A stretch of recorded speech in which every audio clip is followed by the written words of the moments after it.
আপনার বউ খুব লাকি। এজন্য আসলে এখনো বিয়েটাই হয়নি ম্যাডাম। কিন্তু কেন? না, কাল রাতেও আপনার হাতের রান্না খেলাম, আর এখনো দেখছি পড়েছেন। ব্যাচেলর হলে এরকম নিজের হাতের উপরেই ভরসা করতে হয় ম্যাডাম, সেটা কোনো ব্যাপার না। আচ্ছা, ভালো কথা, আপনার নামটা ঠিক আমার মনে পড়ছে না। আমার নাম তো আমি বলিনি। বলেননি কেন? কোনো কারণ আছে?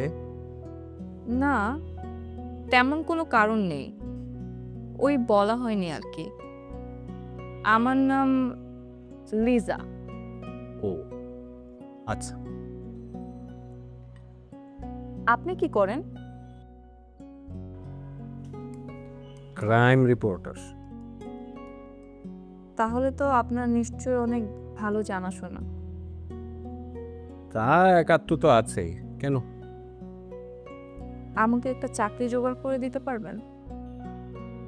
আপনি চাকরি করতে চান? হ্যাঁ, আমি তো অনার্স থার্ড ইয়ার পর্যন্ত পড়েছি, তারপরে ওই আপনি একটা চাকরি জোগাড় করে দেন, আমি সব ধরনের কাজ করতে পারবো। আচ্ছা, আমি একটু চেষ্টা করে দেখি, আমাকে একটু সময় দিন।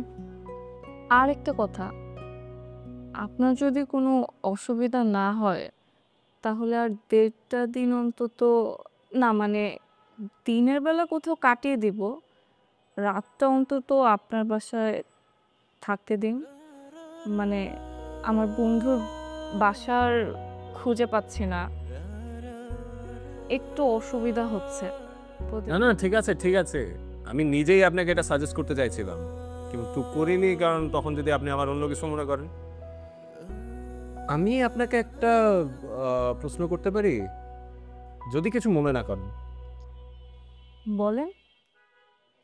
না মানে, আপনার তো মনে হয় সর্বসকলেই একটাই পোশাক, তাই না? আপনি আর কোনো কাপড় তো আনেননি বোধহয়। জি মানে ঠিক আছে, বুঝে গেছি, মলে গেলেই সব পাওয়া যাবে, সমস্যা নেই। তা পাওয়া যায়, কিন্তু আহারে, আপনি তো চাকরি পেয়ে টাকাটা আমাকে শোধ করে দেবেন, তাই না? আপনার তো আমাকে ঠকানোর কোনো প্ল্যান নেই। কিন্তু আবার কিন্তু, বিশ্বাস করেন, এই কিন্তুটাই যত সব বদের হাড্ডি। এসব কিন্তু কিন্তু বাদ দেন, তাড়াতাড়ি নাস্তাটা করেন, আমারও করতে দেন, আজকে আমার অফ ডে। নাস্তাটা করে বের হই, তবে সব ম্যানেজ হয়ে যাবে। খান খান।